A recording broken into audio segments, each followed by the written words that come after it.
Avanza la campaña rumbo a las elecciones del 22 de octubre y este domingo se va a llevar adelante el primero de los dos debates con los candidatos presidenciales y genera, por supuesto, la expectativa de qué ocurrirá y cómo serán las estrategias de cada uno y quién saldrá vencedor o perdedor de esta situación.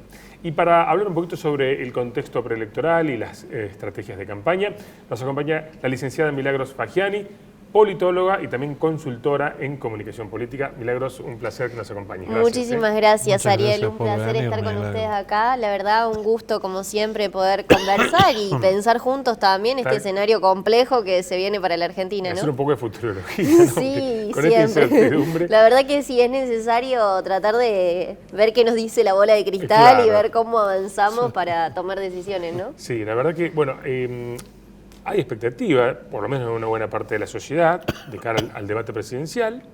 Es una buena oportunidad para conocer un poco más acerca de los candidatos, más allá que a veces terminan siendo cruces personales o críticas, más bien personales, y no siempre se conoce mucho sobre las propuestas. Pero con tu experiencia y el seguimiento, ¿no?, de lo político, ¿cómo influye un debate presidencial en una campaña? Mira, el debate en primer lugar es un momento en el cual la tensión es total. Entonces tenemos la ventaja, o tienen la ventaja los candidatos, es que todos los medios de comunicación, todas las redes sociales, todas las personas interesadas en política están en ese momento prestándoles atención. Algo que no sucede. Normalmente todos compiten para ver quién marca la agenda. Y entonces ahí es la discusión que se da de quién está marcando, que lo venía haciendo Milei, después con lo de ganancias remontó un poco Massa. Pero en el momento del debate todos tienen las cámaras a disposición en simultáneo, entonces no compiten entre sí. Creo que eso es una gran ventaja. Ahora, en general hay un estudio muy interesante de Pulsar UBA que lo hicieron Augusto Reina y Daniela Barbieri, en el cual estudiaron en el 2019 cómo afectaba el debate a la intención de voto. Y en este sentido lo que ellos descubrieron en un estudio de grupos focales es que en la mayoría de los casos se mantiene la intención de voto que cada uno tenía. Entonces, cuando le preguntan a una persona después de ver el debate, ¿quién cree que ganó? Es la persona que ya de antemano iba a votar. Entonces, no tiene grandes posibilidades de cambio. Sin embargo, lo que ellos vieron en el 2019 es que sí tuvo mayor fuga de votos entre quienes estaban en los márgenes, Del Caño, y en ese momento estaba en el debate, se me fue el nombre, pero justo era ese en el que estaban... Sí. Entre los candidatos con menos votos y Espert. Entonces, entre esos candidatos con menos votos sí hubo más movimiento, pero no entre quienes ya habían polarizado y tenían consolidado gran parte de su voto. Recuerdo, sí. Sí, y bueno, vos hablabas, ¿no?, un poco de cómo puede influir, pero no obstante eso, los candidatos con sus estrategias buscan sacar ventaja. Y de hecho, ya hemos visto algunos debates, de hecho, con los vicepresidentes y demás, esto por ahí de polarizar contra la figura de Milei, ¿no?, que es quien, después de las PASO, emergió con un buen caudal de votos. ¿Y qué crees que puede pasar en esta edición? En ese sentido, esta elección es muy interesante porque antes nosotros veíamos que la polarización se daba más bien entre peronismo y antiperonismo. Y entonces el kirchnerismo, Alberto, el nombre que sea, defendía los votos del peronismo y un candidato no peronista que se posicionaba en contra. Ahora, en este escenario de 3/3, lo que vemos es que Milei ha logrado un discurso que diferencia entre política, antipolítica, casta, anticasta.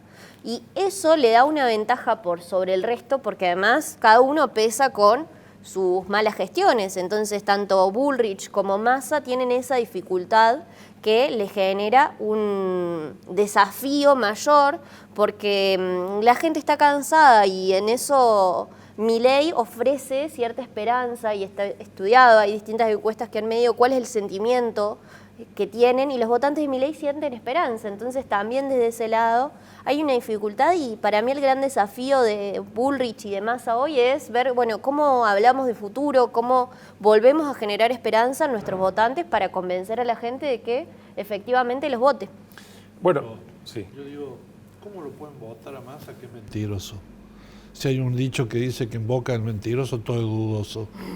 Y bueno, en ese sentido la verdad es que hay una cuestión de los votantes en en relación a Massa, que el 27% de votos que obtuvo está por debajo de su piso. Nosotros siempre dividimos los votantes entre los votantes que nunca vamos a conseguir, los votantes que siempre tenemos, nuestro núcleo duro, y los votantes que podemos conseguir pero que van cambiando.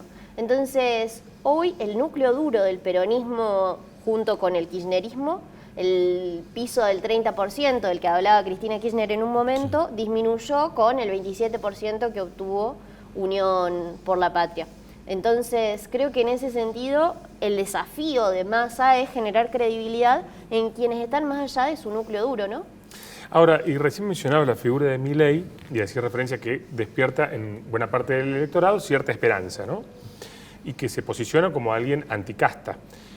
Ahora bien, en esa consideración a la hora del voto, más allá de esto que hablamos de anticasta, ¿se tiene en cuenta si realmente tiene la posibilidad de solucionar los problemas que hoy tenemos? Porque también se habla mucho de la gobernabilidad, eventualmente llegando al cargo de presidente.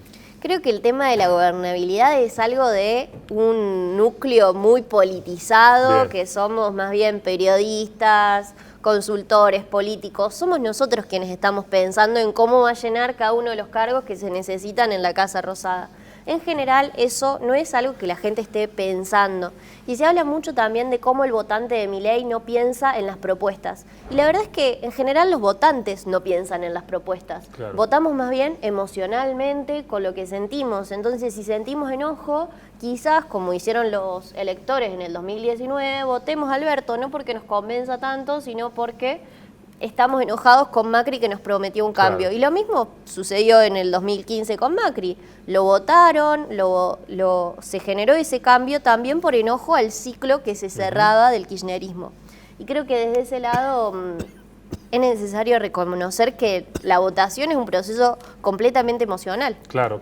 Y en la, digamos, en la consulta de encuestas, lo que ustedes están viendo, lo que intuyen, digamos, ¿qué escenario percibís para octubre?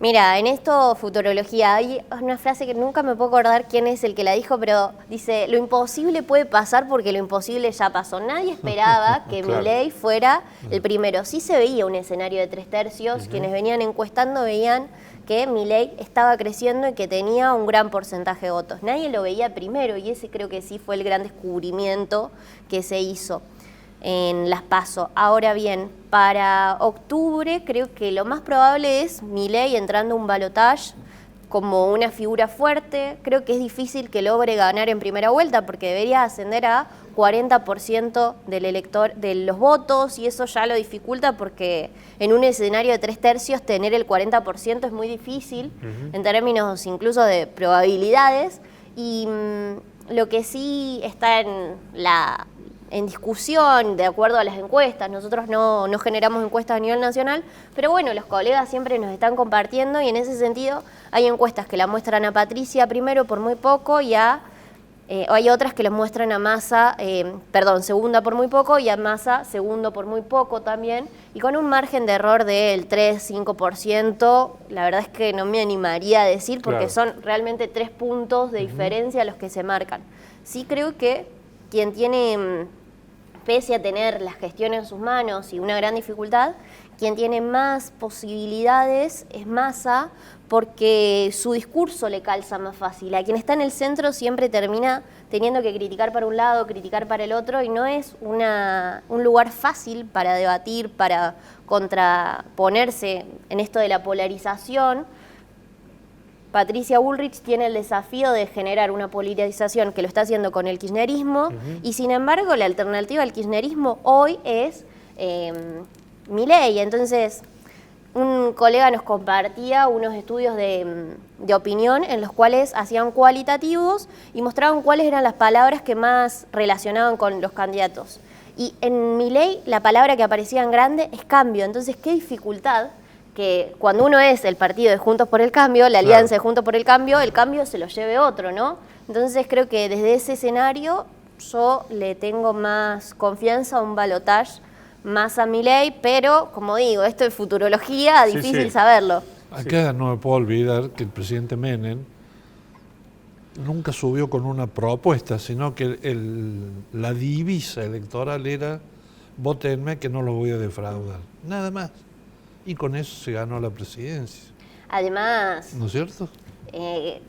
creo que los votantes de Menem recuerdan posterior, él si les decía lo que iba a hacer no me No votaban. votaban, Entonces, sí, claro, sí. creo que también es importante tener en cuenta eso. Y en ese sentido, Milei ha sido, después de las PASO, tuvo un discurso en el cual se volvió un poco más prudente y, por ejemplo, logró decir, bueno, esta idea de la dolarización es un plan a 35 años, lo vamos a ir haciendo de a poco. Entonces, ha sido más cauto respecto a sus propuestas y creo que también tiene que ver con esto de la gobernabilidad. ¿Cómo funcionará? No lo sabemos. También todos los escenarios políticos van variando de acuerdo al contexto Así y creo es. que tendrá desafíos amplios. Sí, y la ventaja de Milei, además de haberle de alguna manera arrebatado, se puede decir así, a Juntos por el Cambio, la idea de cambio, siempre consigue la centralidad porque hable o no hable, se habla de Milei.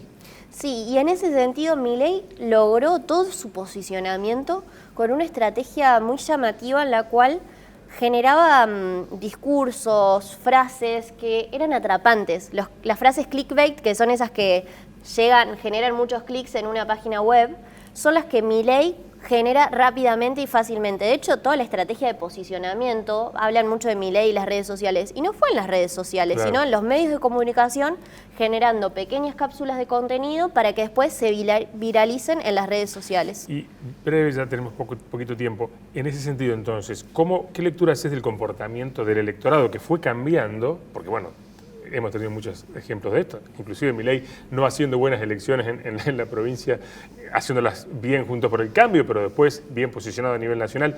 ¿Cómo ves el comportamiento del electorado en este contexto actual con esa idea de cambio y de cansancio y demás?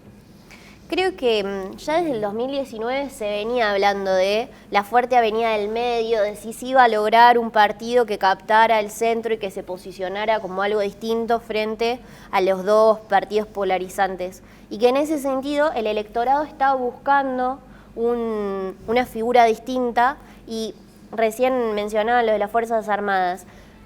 Hay un estudio del Latinobarómetro que mide la confianza de la sociedad en las distintas instituciones. La confianza en general es bajísima, en la mayoría de los casos el 30% o menos. Y las que destacan como las figuras que más confianza generan son las Fuerzas Armadas y los empresarios. Entonces, con ese contexto, creo que el discurso de Milei está pensado para una demanda latente que había y que no encontraba una propuesta y que definitivamente logró conectar con ese electorado. Bueno, muy interesante, Milagros. Un placer, La verdad, muchísimas gusto. gracias. Gracias a vos por acompañarnos y vamos a volvernos a ver Por seguramente. supuesto. Bueno, gracias. Nos vemos.